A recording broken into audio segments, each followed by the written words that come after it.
नमस्कार, आप देख रहे हैं बिहार तक। मैं हूं आपके साथ सुकन्या सिंह। बता दें कि चर्चाओं का बाजार गर्म है कि जल्द ही नीतीश कुमार इंडिया गठबंधन के संयोजक बनाए जा सकते हैं। लेकिन जो संयोजक का रास्ता है वो फूलों वाला नहीं, कांटों का ताज माना जा रहा है, क्योंकि जो भी विपक्षी गठबंधन इंडिया का संयोजक बनेगा उसके सामने कई गंभीर चुनौतियां मुंह बाए खड़ी है। ऐसे में अगर नीतीश कुमार को विपक्षी गठबंधन का संयोजक बनने का मौका मिलता है तो आइए जान लेते हैं उनकी बड़ी चुनौती क्या होगी। नीतीश कुमार के लिए सबसे बड़ी चुनौती पश्चिम बंगाल में ममता बनर्जी और लेफ्ट पार्टियों के बीच में समझौता करवाना होगा। बता दें कि पश्चिम बंगाल की सियासत कुछ ऐसी रही है कि यहाँ पर ममता बनर्जी की टीएमसी और लेफ्ट पार्टी में सीधा मुकाबला रहा है और ऐसे में दोनों को लोकसभा चुनाव में एक पाले में लाकर खड़ा करना, उनके बीच में सीटों का बंटवारा करवाना एक बड़ी चुनौती है। इसके अलावा दिल्ली और पंजाब में आम आदमी पार्टी और कांग्रेस में सीट शेयरिंग का फॉर्मूला फिट करना भी नीतीश कुमार के लिए बड़ी चुनौती बन जाएगी,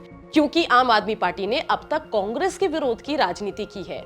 आम आदमी पार्टी दिल्ली की मजबूत और बड़ी पार्टी है, साथ ही पंजाब में भी अब आम आदमी पार्टी ने पिछले विधानसभा चुनाव के बाद सरकार बना ली, मुख्यमंत्री भी आम आदमी पार्टी का है और अब तक जो आम आदमी पार्टी की तरफ से बयानात आए हैं वहां पर आम आदमी पार्टी दिल्ली और पंजाब में समझौते के मूड में नहीं है। ऐसे में एक ऐसा फॉर्मूला तय करना जिसमें आम आदमी पार्टी भी खुश रहे और कांग्रेस भी नाराज ना हो, ये तय करना नीतीश कुमार के लिए बड़ी चुनौती होगी। कहते हैं ना कि दिल्ली का रास्ता उत्तर प्रदेश होकर जाता है। ऐसे में उत्तर प्रदेश की 80 लोकसभा सीटों पर विपक्ष को एकजुट करना नीतीश की बड़ी जिम्मेदारी है।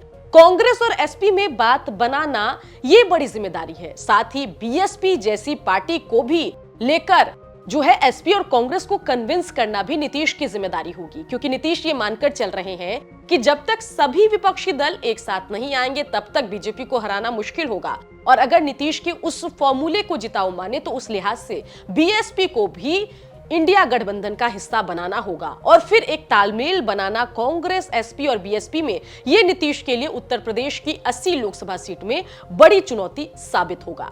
इसके अलावा केरल में कांग्रेस और वाम मोर्चा के बीच तालमेल बिठाकर सीट शेयरिंग का एक एक्सेप्टेबल फॉर्मूला निकालना भी नीतीश कुमार के लिए बड़ी चुनौती है। बता दें कि केरल की सियासत में कांग्रेस और लेफ्ट पार्टी एक दूसरे के विरोधी रहे हैं। ऐसे में दोनों को पहले एक साथ लाना और सीटों का बंटवारा कुछ इस तरीके से करना कि कांग्रेस को भी बुरा ना लगे और लेफ्ट पार्टी को भी वो फॉर्मूला पसंद आए, ये सुनिश्चित करना नीतीश के लिए आगे चलकर बड़ी चुनौती होगा अगर उनको इंडिया गठबंधन में संयोजक बनाया जाता है। इसके अलावा बिहार, महाराष्ट्र, तमिलनाडु ऐसे स्टेट हैं जहां पर क्षेत्रीय क्षत्रपों के साथ कांग्रेस का तालमेल बिठाना है और इन राज्यों में सीट शेयरिंग का फॉर्मूला तय करना बड़ी चुनौती बना हुआ है।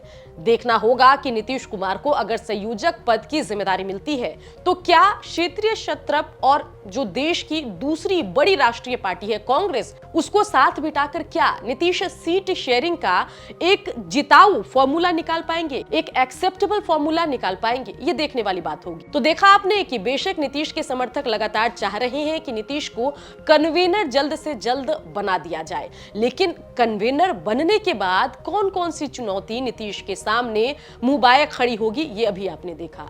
देखना होगा कि क्या नीतीश कुमार कन्वीनर बनते हैं या नहीं।